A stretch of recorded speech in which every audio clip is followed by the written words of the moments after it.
Vipi familia? Huko bado mambo. Yaani mashavu. Awazi. Ina maana hujamwambia kila kitu. Sasa mimi mashavu sasa hivi anajua kila kitu. Anaweza kujua nusu ya jambo, sio jambo kamili.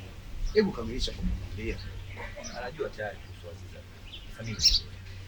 Vipi narejea tena mbongea mpira ili kumlagai mashavu. Ndio, nataka kuharibu mambo yenyewe sasa.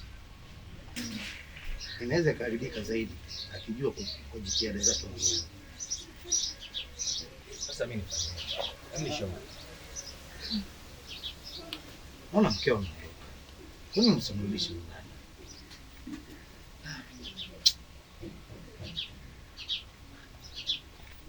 Ni bora uzibe ufa kuliko kujenga ukuta. Ni halali zaidi. Vipi mke wako?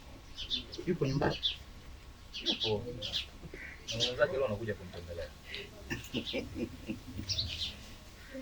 Ina maana ushaanza kupokea wageni. Hii ndoa ni ngumu.